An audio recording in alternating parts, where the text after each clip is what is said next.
하나님의 얼굴을 구하는 법, 그런 제목으로 은혜를 나누고 함께 기도하려고 합니다. 지난주에 아버지의 마음, 하나님의 마음이 무엇일까 우리가 살펴보았습니다. 특별히 호세아서를 통해서 하나님의 마음이 바로 하나님의 얼굴을 구해라, 금이나 은이나 부귀영화를 구하는 것보다 하나님의 얼굴을 구할 때 하나님의 모든 것을 우리가 누릴 수 있다. 자, 얼굴을 구하기 위해서는 하나님께 돌아와야 되고, 자, 돌아오는 목적은 뭡니까? 여호와를 알자, 힘써 여호와를 알자, 하나님을 더 깊이 알기 위해서다. 그렇게 말씀을 드렸습니다. 자, 오늘 그 말씀에 이어서 그렇다면 하나님의 얼굴을 구해야 되고, 또 하나님의 얼굴을 구하기 위해서는 돌아가야 되고, 또 돌아가서 하나님을 더 깊이 알아야 되는데, 그러면 그 하나님의 얼굴을 구한다는 것은 어떤 모습이어야 되는가 함께 생각해 보려고 합니다. 이 시편 27편의 그 말씀을 오늘 함께 합독을 했습니다. 특별히 8절에 보니까 너희는 내 얼굴을 찾으라 하실 때에 내가 마음으로 주께 말하되 여호와여 내가 주의 얼굴을 찾으리다 하였나이다. 자, 얼굴을 찾으라 할 때에, 자, 하나님께서 다윗에게 나의 얼굴을 구해라라고 했다는 거죠. 자, 그렇다면 지금 다윗은 어떤 상황에 놓여 있을까 하는 것을 우리가 먼저 살펴보면 본문의 의미를 좀 더 쉽게 이해할 수가 있습니다. 1절부터 3절까지 제가 한번 읽어드리겠습니다. 여호와는 나의 빛이요 나의 구원이시니 내가 누구를 두려워하리요. 여호와는 내 생명의 능력이시니 내가 누구를 무서워하리요. 악인들이 내 살을 먹으려고 내게 왔으나 나의 대적들 나의 원수들은 그들은 실족하여 넘어졌도다. 자, 이걸 보면 지금 기도하고 있는 거예요. 그런데 누가 두려워하리요 무서워하리요 이렇게 고백하는 걸 보면 역설적으로 환경과 상황은 두려움이 있고 무서움이 있고 여러 가지 어려움이 있습니다. 2절에 악인들이 죽이려고 하고 원수들이 양 사면을 둘러싸고 있는 그런 때입니다. 3절에도 보면 군대가 나를 대적하여 진칠지라도 내 마음이 두렵지 아니하며 전쟁이 일어나 나를 치려 할지라도 나는 여전히 태연하리로다. 역설적인 거죠. 지금 군대가 다윗을 죽이려고 하고, 또 그런 와중에 전쟁의 위험과 위기 속에 있다는 것을 우리가 짐작을 할 수가 있습니다. 자, 또 10절을 보면요, 내 부모는 나를 버렸으나 여호와는 나를 영접하시리이다. 자, 부모가 나를 버렸다. 부모가 이새가 다윗을 버렸다기보다는 부모조차도 손 쓸 수 없는, 부모조차도 두 손을 놓을 수밖에 없는 그런 상황에 놓여 있다는 것입니다. 12절에도 보면 내 생명을 내 대적에게 맡기지 마소서. 위증자와 악을 토하는 자가 일어나 나를 치려 함이니이다. 지금 상황을 얘기하고 있죠. 대적에게 맡겨주지 말라고 부탁을 합니다. 위증자와 악을 통하는 자가 나를 죽이려고 달려들고 있다는 것입니다. 14절에 너는 여호와를 기다릴지어다 강하고 담대하며 여호와를 기다릴지어다. 자, 여호와를 기다린다 이 말 속에 또 역설적으로 어떤 의미가 담겨져 있냐 하면 하나님만을 기다리겠다는 그 의미의 뒤에는 하나님만이 도움을 줄 수가 있다. 다시 말하면 물론 도움을 기대할 이 곳이 없다는 거예요. 앞도 막히고 뒤도 막히고 양좌우가 다 막혀서 하나님만을 기다리고 하나님의 도움만이 진정한 도움이 될 수 있는 그런 절박한 상황 속에 있다는 것입니다. 이런 상황 속에서 다윗은 기도했을 때 7절에 말씀하고 있는 것처럼 여호와여 내가 소리내어 부르짖을 때에 들으시고 또한 나를 긍휼히 여기사 응답하소서 간절히 기도했습니다. 그 기도의 응답이 뭐냐면 8절에 내 얼굴을 찾으라 하실 때 내 마음에 주께 말하되 여호와여 내가 주의 얼굴을 찾으리이다. 자, 주의 얼굴을 찾는다는 이런 고백이 나오기까지 다윗은 얼마나 많은 어려움과 역경과 환난과 고민과 염려와 그리고 마음의 두려움과 근심과 무서움 속에 있었겠습니까? 그런 인생의 고난과 또 본민의 수많은 나날들을 지내고 난 다음에 기도의 응답, 기도하고 결론이 뭐냐면 하나님의 얼굴을 구해야 되겠다 하는 거예요. 왜냐하면 말씀드린 지난주에도 말씀드렸지만 하나님의 얼굴이라고 하는 것은 하나님의 임재거든요. 하나님의 그 자신의 하나님을 구하면 하나님과 함께 하게 되면 하나님의 능력으로 나의 모든 것을 할 수 있기 때문입니다. 성경 공부할 때 교재에 이런 예화가 있습니다. 어린아이가 화단을 가꾸는데 호미로 화단을 가꾸다가 보니까 큰 바위돌이 그 안에 있는 거예요. 그러니까 혼자 열심히 그 돌을 이제 치우려고 애를 써도 안 되는 거예요. 그래서 이 아이가 이제 낙심을 하고 웁니다. 그래서 아빠가 얘 왜 우니? 물어보니까 그 아이의 말은 뭐라고 대답하냐면 아빠 내가 예쁜 화단을 가꾸려고 하는데 그래서 이 호미로 땅을 개간을 하려고 하는데 이 돌이 바위가 있어서 아무리 해도 안 된다는 거예요. 그래서 운다는 거예요. 그래서 아빠가 아이에게 묻습니다. 너 열심히 해봤냐? 해봤어요. 최선을 다했냐? 최선을 다했어요. 젖 먹는 힘을 다해가지고 노력해봤냐? 해봤어요. 그랬더니 결과가 어떻게 되냐? 안 돼요. 그러더니만 이 아버지가 아들에게 그렇게 얘기합니다.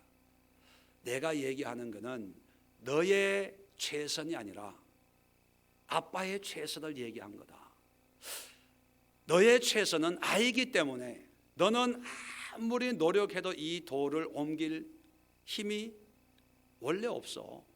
그런데 내가 너에게 최선을 요구한 것은 너의 모든 힘을 얘기하는 게 아니라 나의 힘을 나의 최선을 구했냐는 거냐, 구했냐고 물은 거다. 그렇게 얘기합니다. 이 예화에서 얘기하는 게 뭐예요? 사람들은 문제 속에 허리띠 졸라매고 우리의 열심, 우리의 최선, 우리의 성실, 나의 모든 것을 다 쏟았다고 얘기합니다. 그리고 그 결과로는 더 이상 할 수 있는 게 없다라고 생각을 하죠. 그런데 성경은 우리의 최선을 얘기하는 것이 아니고 우리의 노력과 우리의 열심을 얘기하는 게 아니고 성경은 항상 누구를 얘기하냐? 하나님을 얘기합니다. 그리고 성경은 우리 인간에 대해서 뭐라고 얘기하고 있습니까? 지난 주일날 우리 인간이 뭐로 만들어졌다고요? 티끌로 만들어 먼지 덩어리에 먼지 덩어리, 티끌 덩어리, 먼지 덩어리에 무슨 소망이 있겠습니까?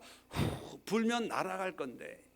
그래서 하나님은 애초에 우리 인간에게 아무런 기대가 없어요. 그래서 에덴 동산을 만드신 분도 누굽니까? 하나님이에요. 사람을 만드신 분도 하나님이고 우리가 먹고 살 모든 여건을 조성한 분도 다 하나님이세요. 다 만들어 놓고 성경을 보면 에덴에 거하게 하셨다. 에덴으로 우리 사람을 만들어서 지어서 살게 했다라고 얘기합니다. 우리가 할 수 있는 것은 그저 하나님의 은혜 속에 하루하루 사는 거예요. 그런데 사람들은 하나님의 은혜를 외면하고 나의 열심으로 살기를 시작을 하죠. 그러다가 이런 문제 저런 문제, 우리 티끌 같은 인간이 해결할 수 없는 그런 문제 앞에 눈물 흘릴 때 보통 사람들은 절망이다, 끝이다, 이제는 더 이상 내가 할 수 있는 게 없다라고 생각할 때 성경은 우리에게 다시 말합니다. 너의 최선을 믿지 말고, 왜냐하면 너희는 티끌이니까 내 얼굴을 구해라, 그렇게 얘기하는 겁니다. 그래서 다윗이 이런 환경 속에 몸부림치고 기도하면서 깨달은 것이 뭐냐면 하나님의 얼굴을 구해야 되겠다 하는 것이 8절이 이제 기도의 응답이고 기도하면서 받은 감동입니다. 자, 그러면 이 8절에 7절 기도하고 기도의 응답으로 8절의 감동을 받았는데, 자, 그러면 이런 하나님의 얼굴을 구하기 위해서 다윗은 어떠한 행동을 취했을까 하는 겁니다. 바로 4절이에요.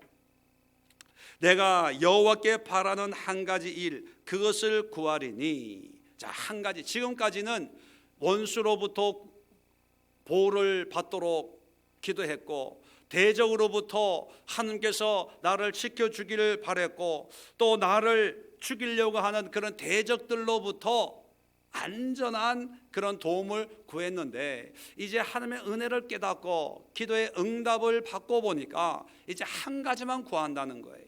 마지막 네가 소원이 있다면 하나만 구해라 했을 때 바로 이것을 구하겠다는 것입니다. 그게 뭐냐면 곧 내가 내 평생에 여호와의 집에 살면서 여호와의 아름다움을 바라보며 그의 성전에서 사모하는 그것이라. 요게 환난 가운데 있는, 위기 속에 있는, 죽음의 낭떠러지 앞에 서 있는 그런 다윗의 상황에 필요한 응답이라는 거예요. 자, 이것을 오늘 좀 더 세분해서 함께 살펴보려고 합니다. 자, 먼저 내 평생에 여호와의 집에 살면서 여호와의 집에 산다, 하나님의 얼굴을 구하기 위해서 우리가 첫 번째 해야 될 것은 뭐냐면 하나님의 임재 속에 들어가는 거예요. 하나님의 임재. 자, 여호와의 집에 산다라고 이 산다라는 이 히브리 말 야샤부라는 단어인데 머문다, 거주한다는 뜻입니다. 여호와의 집이라고 하는 것은 다윗 시대의 어떤 성막을 의미하고 성전을 의미하고 하나님이 임재해 있는 어떤 특정한 장소를 지칭을 하죠. 지금은 쫓겨다니고 지금은 두려움 속에 있는데 하나님의 얼굴을 구하기 위해서 하나님의 집에 살고 싶다 얘기합니다. 예, 물론 하나님은 하나님의 집에만 거하는 분이 아닙니다. 하나님은 온 우주 만물에 거하시지요. 무소부재하시다 이렇게 표현합니다. 없는 곳이 없고 있는 곳이 없고 모든 곳에 존재하는 분이기 때문에 어느 곳에서든지 하나님을 만날 수 있고 하나님의 얼굴을 경험할 수가 있습니다.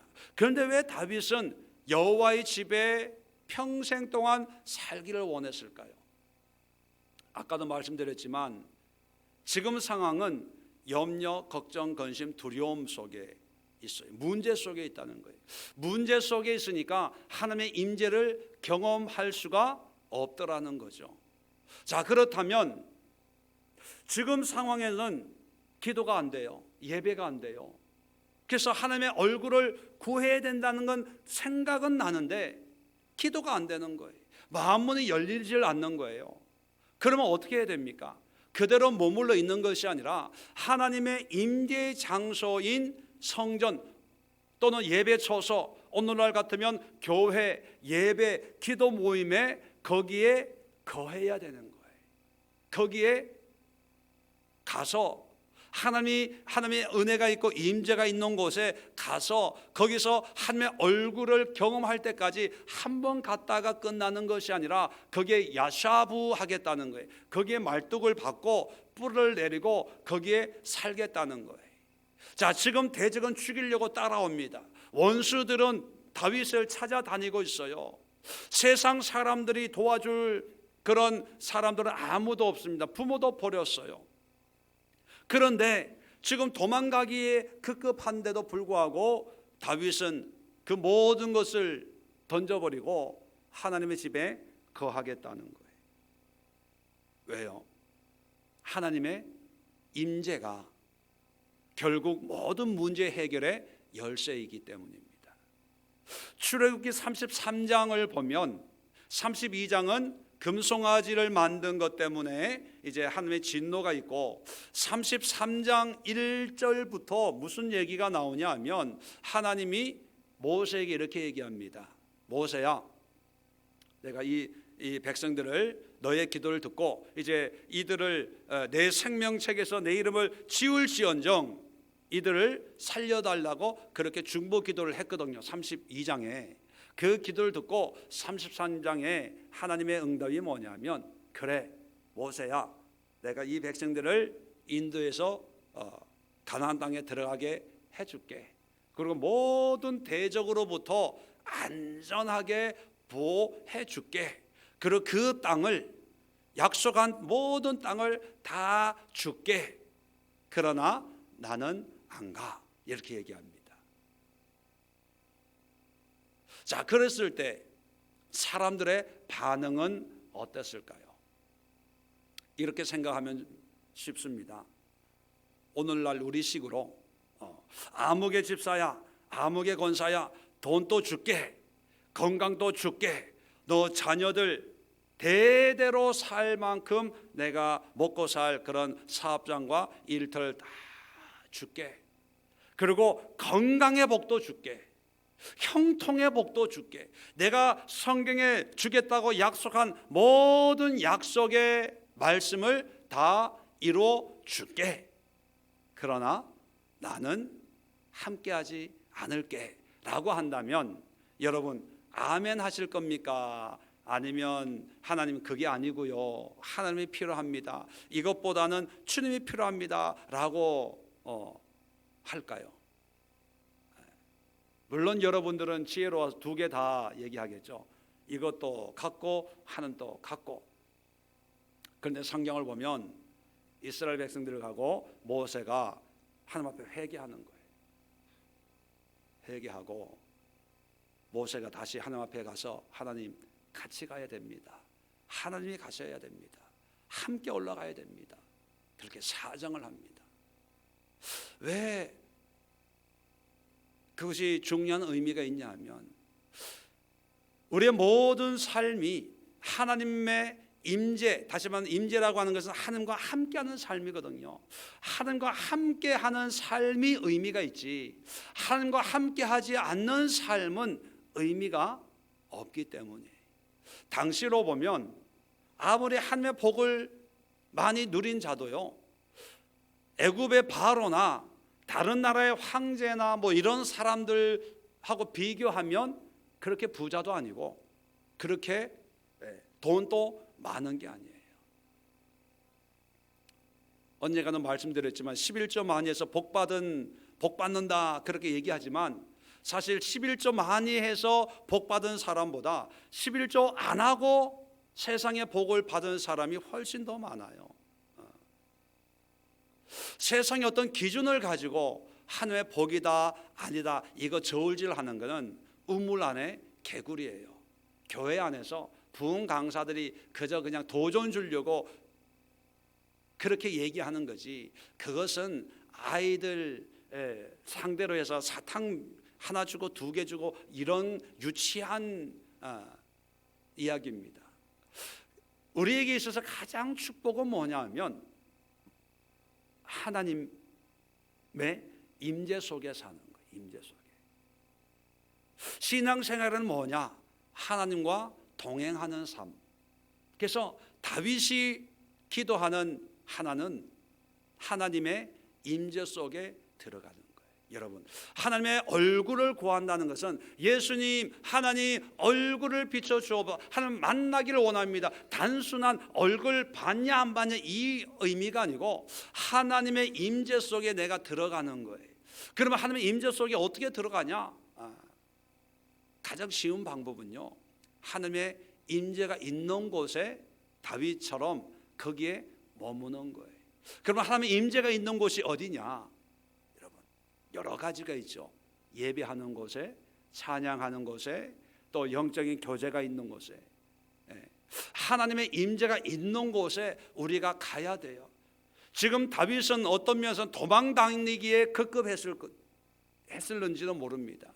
그런데 하나님의 은혜를 깨닫고 이제는 나 목숨 구하고자 도망다니고 굴로, 산으로, 사막으로, 오아시스로 찾아다니는 것이 나를 지키는 것이 아니고, 나를 근본적으로 지키는 것은 하나님의 임재가 있는 성막, 장막이라는 것을 깨닫고 하나님의 집에 영원히 살기를 원합니다. 그렇게 고백하는 거예요. 그렇다면 오늘날 우리에게 하나님의 얼굴을 구하려면 어떻게 해야 되냐? 하나님의 임재가 있는 곳에 나와야 돼요. 예배하러 나와야 돼요. 물론 삶의 어느 곳에서든지 하나님을 만날 수 있습니다. 하나님의 은혜를 깨달을 수 있어요. 하나님의 얼굴을 경험할 수 있습니다. 그런 분들은 상관이 없어요. 근데 기도해도 안 되고 하나님의 은혜가 마음에 느껴지지 않고 하나님과의 관계가 하나님과 동행한다는 그런 짜릿한 감동이 없는 사람들은요, 힘들어도 나와야 돼요. 예배하러, 기도하러 멀어도 와야 돼요. 바빠도 와야 돼요. 내 영혼이 죽고 있는데 지금 누구 만나고 드라마 보고 TV 보고 피곤하다고 그렇게 누워 있어서는 절대로 하나님의 얼굴을 구할 수가 없다는 거예요. 이 시대가 바쁘면 바쁠수록 안타까운 게 뭐냐면, 하나님에 대한 마음은 있지만 몸은 점점 멀어지게 한다는 거죠. 바쁨 때문에, 분주함 때문에. 다윗은 도망자의 상황에서도 하나님의 전을 사모했습니다. 왜냐하면 내 마음이 답답하니까, 나 혼자로는 하나님의 은혜를 회복할 수가 없고 하나님의 임재를 경험할 수 없기 때문에 하나님이 정해 놓으신 하나님의 집이라고 하는 그 장막에, 그 성소에, 거기에 들어가서 거기에 하나님의 은혜를 누릴 때까지 살기를 소원했다는 것입니다. 혼자 기도해도 돼요. 혼자 예배 드려도 돼요. 혼자 찬송해도 됩니다. 그런데 그런 찬송과 혼자의 어떤 그런 노력으로도 안 되면 와야 되지 않겠습니까? 사모해야 되지 않겠습니까? 그것이 하나님의 얼굴을 구하는 방법이에요. 그런데 많은 사람들은 나의 최선을 다하지 않고 그냥 있는 곳에서 기도합니다. 하나님, 여기에서 얼굴을 경험하기를 원합니다. 하나님은 천지 사방에 임재하는 하나님 아니십니까? 나에게 만나주세요. 물론 하나님은 만날 수 있어요. 만나줄 수 있습니다. 그런데 하나님은 우리의 간절함을 먼저 요구하세요. 마중물이라는 게 있지 않습니까? 마중물. 옛날에 시골에 펌프질 할 때 먼저 바가지로 그 펌프에다가 물을 한 바가지 붓고 그 물이 다 내려가기 전에 막 이렇게 압력을 넣어가지고 공기압의 차이로 해서 물이 뿜어져 나오는 것처럼 마중물 없이는 하나님의 은혜가 나오지 않습니다. 왜요? 우리의 믿음을 보시기 때문에, 우리의 간절함을 하나님이 원하기 때문입니다. 모든 사람에게 비를 주잖아요. 그런데 간절히 원했던 사람만이 그 비에 감사가 있거든요. 그런데 간절함이 없는 사람들은 왜 비가 와, 옷 다 젖고 장독 뚜껑 다 안 닫았는데, 빨래 걸었는데, 창문 열어놨는데, 이런 불평불만이 나오니까 하나님의 그 은혜가 은혜인 걸 깨닫도록 하기 위해서 우리에게 간절함을 원하세요. 그게 뭐냐면 하나님의 집으로 나오는 것입니다. 여러분, 장소가 중요한 게 아니지만 그러나 하나님 앞에 간절함을 위해서 힘들어도 하나님의 임재가 있는 곳에 나와야 돼요. 어떤 분이 예배 드리세요 이렇게 얘기했더니만 이렇게 대답하더라고요.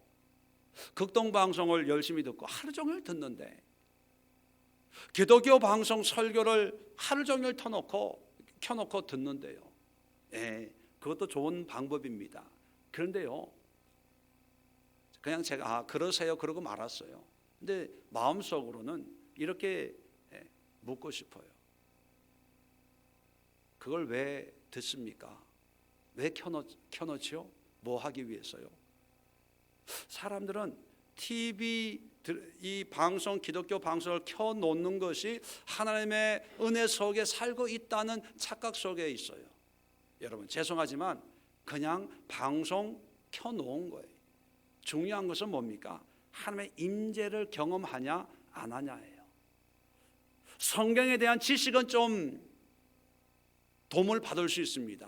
아, 이 말씀이 이런 뜻이구나, 이 목사님은 이렇게 설교하는구나, 또 이런 의미구나는 알 수가 있습니다. 근데 중요한 것은, 우리가 원하는 것은 성경 지식이 아니라 뭘 추구하는 겁니까? 하나님과의 동행, 하나님의 임재를 깨닫고 내가 하나님과 함께 하고 있다는 걸 깨닫기 위함 아닙니까? 그런데 과연 TV를 하루 종일 켜놓고 극동방송 들으면서 그런 걸 느낄 수 있을까요? 또 그런 임재를 통해 하나님의 영광을 깨닫고 또 내 허물과 연약함을 깨닫고 하나님 앞에 납작 엎드려서 하나님의 위대하심을, 하나님의 크심을 찬양할 수 있는 그런 은혜가 임할까요? 만약에 임한다면 괜찮아요. 근데 제가 볼 때 그러기가 쉽지가 않아요. 쉽지가 않아요. 그래서 어떤 면에서 저는 기독교 방송 이런 게 좋은 뭐 선교나 북한 선교 이런 환경에 있는 사람들은 그 방송을 통해서 하나님의 임재를 경험하고 예배를 하지만, 일반적으로 우리가 살고 있는 이런 자유로운 환경에서는 방송이 오히려 역효과가 나지 않을까 생각을 합니다. 거기에 만족하고 그게 예배라고 생각하고 어떤 정보를 습득하는 것이 신앙생활이라고 사람들 착각하게 만든다는 겁니다. 앞으로 마지막 때가 되면 될수록 모이기에 힘쓰지를 않아요. 그래서 성경에서도 너희가 모이기에 힘써라 그렇게 말씀을 하시기도 하지만, 하나님의 임재가 있는 곳에 나와서 거기에 머무를 때 하나님의 얼굴을 구하게 되는 것입니다. 두 번째는 오늘 성경에 보니까 여호와의 아름다움을 바라보며, 바라본다는 말은 다른 말로 표현하면 앙망하는 겁니다. 옛날 성경에는 여호와의 아름다움을 앙망하며 그런 표현을 썼거든요. 앙망이라고 하는 것은 뭐냐면 한 가지만 바라보는 거예요. 집중하는 거예요. 여러 가지가 있는데 그 한 가지만 뚫어지게 집중하는 것을 앙망이다, 바라본다, 이런 표현을 쓰고 있어요. 이게 무슨 뜻이냐면, 우리 인생에 여러 가지 일들이 있지 않습니까? 그런데 좋은 일, 슬픈 일, 기쁜 일, 안 좋은 일, 손해 보는 일, 덕이 되는 일, 다 뭐 인생이란 다 똑같지 않습니까? 그런데 그런 인생 가운데 뭐만 기억하고 뭐만 생각하냐 하면 여호와의 아름다운 것만 생각하겠다, 기억하겠다, 그런 뜻이. 다른 말로 하면 하나님과만 연합하겠다는 거예요. 여호와의 얼굴을 구한다는 것은요, 하나님의 얼굴이 있어서 우리 하나님 얼굴을 이렇게 비추는 것이 아니고, 얼굴 구한다는 것은요 하나님과 연합하는 거예요. 연합하는 거. 하나님과만 손잡겠다는 거예요. 다른 말로 표현하면 세상에 많은 것들이 있지만 하나님과 관계없는 것은 다 포기하고 하나님의 선하심과 신실하심과 아름다운 것만 생각하고 그것만 바라보고 그것만 찾겠다는 거예요. 이것이 하나님의 얼굴을 구하는 그런 모습입니다. 쉽게 예를 들면 이런 거예요. 요즘 오늘 어린이날 아닙니까? 어린이날 아이를 데리고 놀이터를 갔다고 가정을 해봅시다. 많은 아이들이 놀이터에서 놀고 있어요. 그런데 이 엄마가 아이를 놀이터에서 놀게 하고 엄마는 그늘 밑에 기다리고 있습니다. 몸은 떨어져 있죠. 그런데 몸은 아이하고 떨어져 있지만 아이는 지가 놀고 싶은 대로 놀아요. 아무 생각 없이. 그런데 엄마는 누구만 바라봅니까? 아이만 바라봐. 수많은 아이들이 있는데, 근데 다른 아이들 이쁘고 똑똑하고 잘생기고 뭐 이게 비싼 옷 입고 뭐 이런 많은 아이들이 있는데, 그런 아이들은 눈에 들어와도 집중을 안 해요. 마음을 주지도 않고요, 관심도 없습니다. 누구에게만 관심이 있냐? 자기 아이한테 관심이 있는 거예요. 어디로 가는지 뭘 하는지, 이 애는 자기 엄마가 자기를 지켜보고 있는지 없는지 관심도 없어요. 때로는 무관심하고 무심하게 지가 하고 싶은 것만 해요. 그런데 이 엄마는 뚫어지게 일거수일투족을 걔만 보는 거예요. 이것이 앙망하는 거예요. 이것이 바라보는 거다. 그런 의미입니다. 몸은 떨어져 있지만 내 마음과 모든 관심은 붙어 있는 거예요. 이게 연합이거든요. 연합. 여호와의 얼굴을 구한다는 것은 하나님과 연합을 의미하는 거예요. 자, 그러면 어떻게 연합을 하냐? 하나님의 손이 있으면 손 잡고, 허리띠라고 했으면 허리띠를 붙잡을 수 있는데, 그러면 이 연합이란 뭐냐? 연합이라는 건 이런 의미예요. 내 삶의 모든 환경 속에서 그것을 하나님과 연결시키는 거예요. 이런 거예요. 오늘 좋은 일이 생겼다. 그러면 누구 때문에 좋은 일이 생긴 게 아니고, 이 좋은 일은 누가 주신 거다? 하나님이 나에게 주신 거다. 이렇게 생각하는 거예요. 이게 하나님의 얼굴을 구하는 거예요. 이게 안 좋은 일이 생겼어요. 이게 낙심이 되잖아요. 그러나 하나님과 연합의 의미는 뭐냐면, 하나님이 무슨 뜻이 있어서 뭔가 깨닫도록 하기 위해서 지금은 힘들지만 힘든 이런 일을 경험하게 하신 거야. 이게 연합이고요, 이게 하나님의 얼굴을 구하는 거예요. 이병화 집사님한테 가서 제가 그런 얘기를 했습니다. 어떻게 보면 날벼락이잖아요. 그냥 건강검진하러 갔다가 암이 발견이 돼가지고 이제 큰 수술을 하니까 본인에게는 얼마나 황당하겠습니까? 기가 막힐 거 아닙니까? 그런 문제 앞에서도 하나님이 믿음과 우리의 삶을 다시 한번 정립하라고 이런 일을 허락해 주셨구나. 그런 얘기를 하면서 제가 그런 얘기를 했어요. 집사님, 건강검진 안 했으면 집사님은 죽었습니다. 나중에 올 연말, 아니 내년에 건강검진 받았다면 3개월입니다. 아마 이 얘기 들었을 겁니다.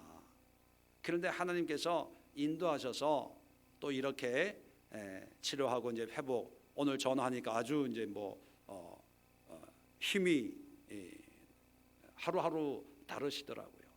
그래서 제가 이런 일을 당한 건 옛사람은 죽고 이제 예수 안에서 꼭 십자가에 달려야만 죽고 부활이 있는 게 아니라, 오늘날은 하나님도 현대적인 질병을 이용하시는 분이시기에 예수님 당시에는 십자가를 이용했지만 오늘날에는 암이라고 하는 질병을 통해서 옛사람은 죽이고 이제 새로운 예수 그리스도 안에 새로운 피조물로 이병화라는 사람을 살렸으니까 이제 새로운 인생을 사십시오.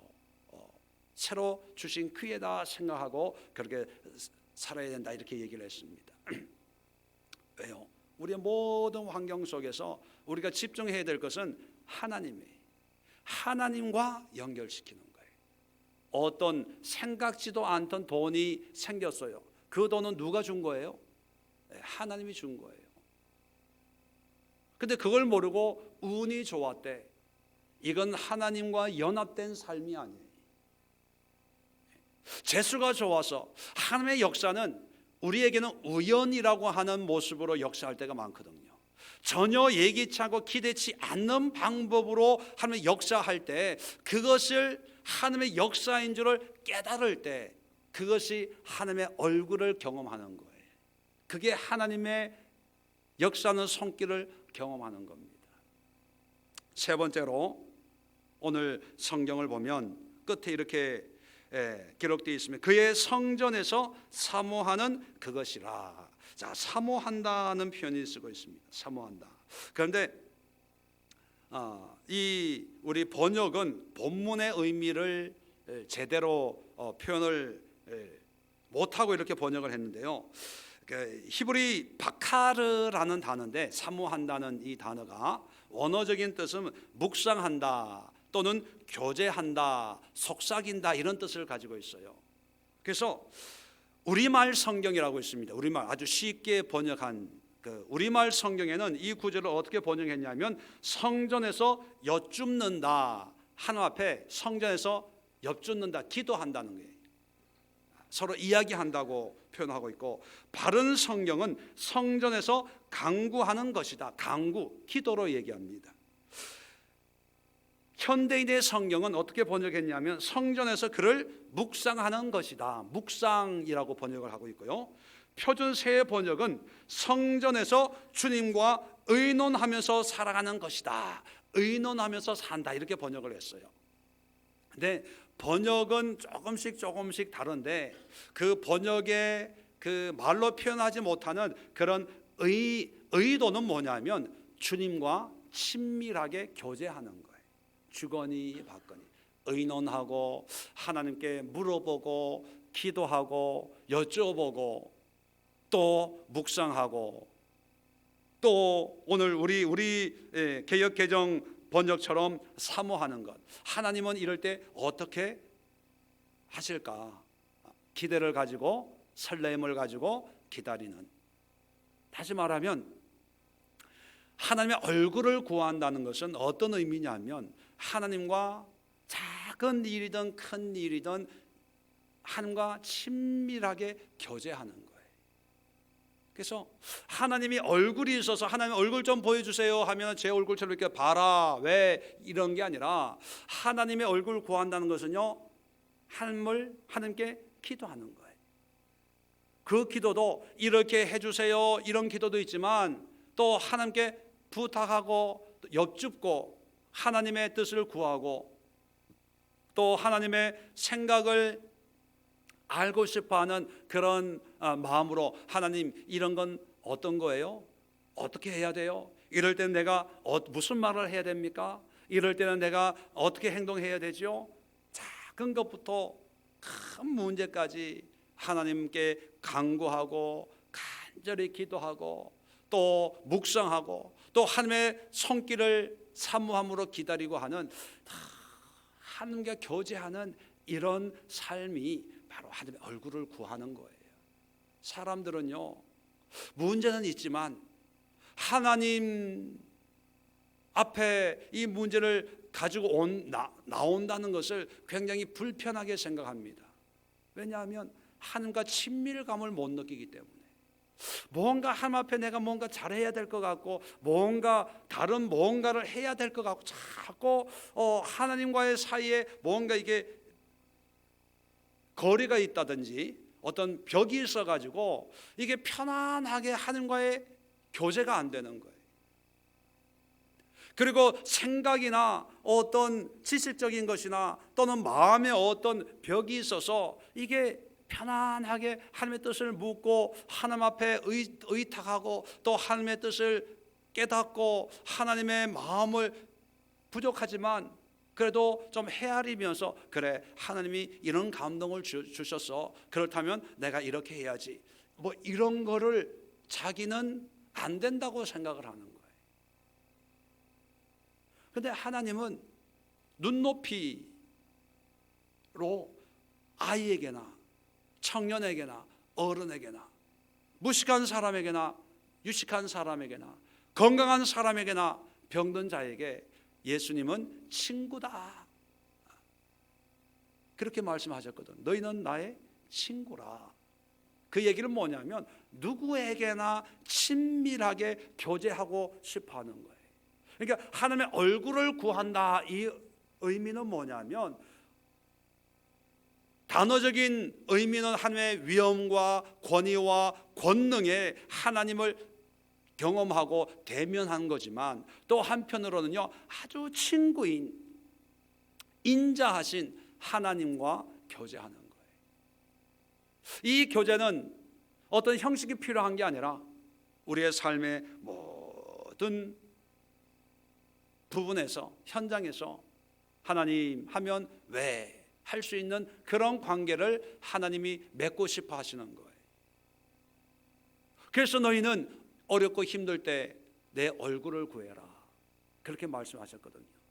다윗도 지금 어려운 상황에서 몇몇을 불면의 밤을 보내다가 기도했을 때 감동이 여호와의 얼굴을 찾으라, 그 감동을 받고 이제 그 얼굴을 찾으러 가는데 하나님의 집에서 하나님만을 바라보고 하나님과 교제하고 싶습니다, 이런 고백을 하고 있어요. 그렇다면 여러분, 우리가 오늘날 살아가는데 많은 어려움도 있고 문제도 있고 우리의 연약함도 있지 않습니까? 그럴 때 우리가 해야 될 게 하나님의 얼굴을 구하고 얼굴을 찾는 거예요.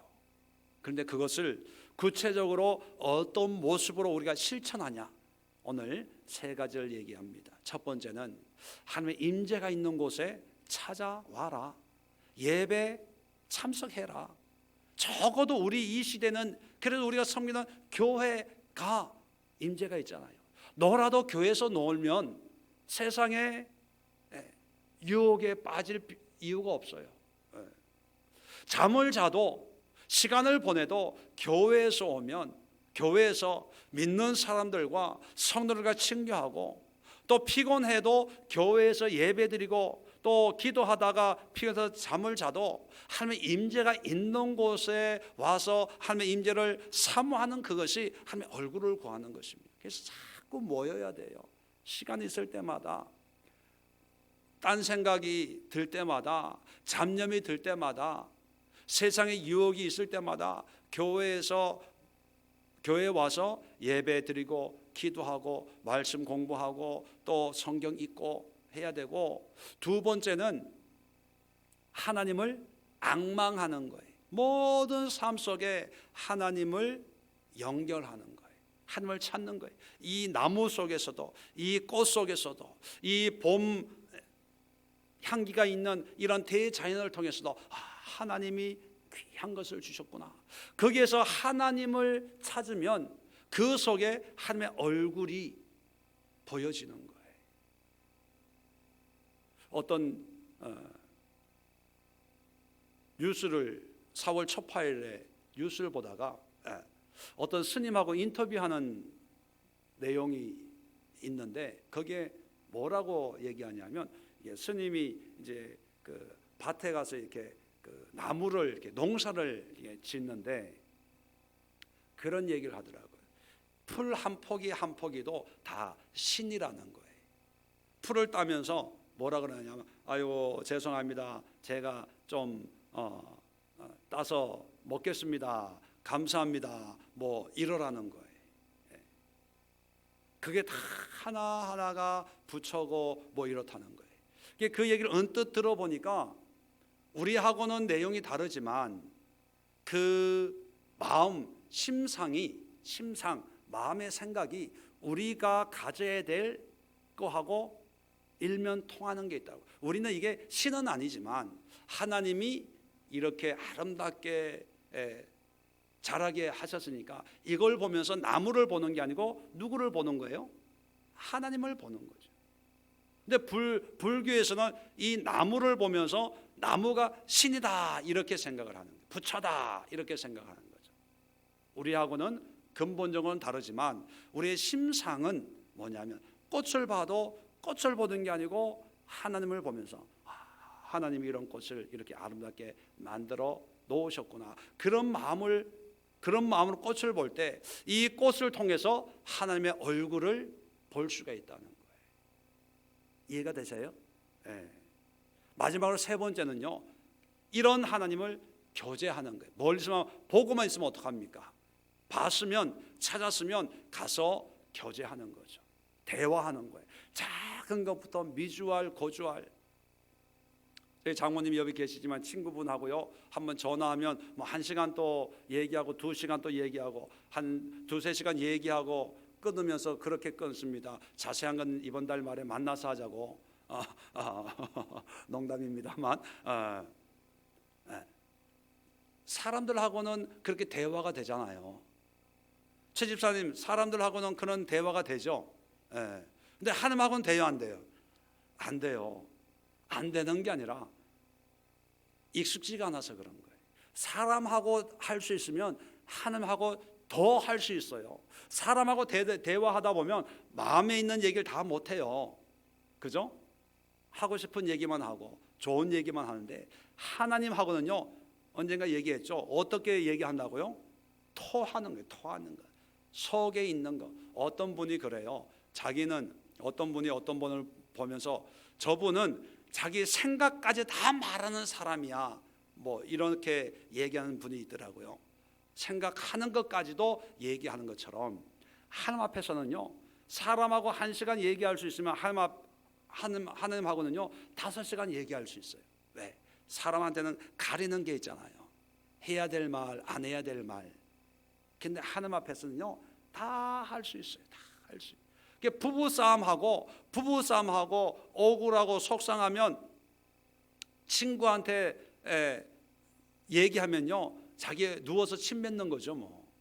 그런데 부부싸움하고 교회 와가지고 여호와를 사모함이니라, 이 사모함이 이 교제하는 거거든요. 하나님 이럴 수가 있습니까? 그 인간이 말이야 뭐. 이게 돼, 이게 교제. 그럴 때 부부싸움 했잖아요. 마음이 울적해요. 답답해요. 그런데 그런 교제를 통해서 그 기도가 뭐냐면, 기도하는 그 영적인 분위기가 뭐냐면 그게 하나님의 얼굴이에요. 거기에 위로가 있고 거기에 치료가 있고 거기에 회복이 있는 거예요. 이런 삶을 통해서 우리가 하나님의 도움을 통해서 우리가 변화되고 새로워지는 삶을 살 수가 있다는 것입니다. 오늘 이 3가지를 놓고 우리가 함께 기도하도록 하겠습니다. 첫 번째는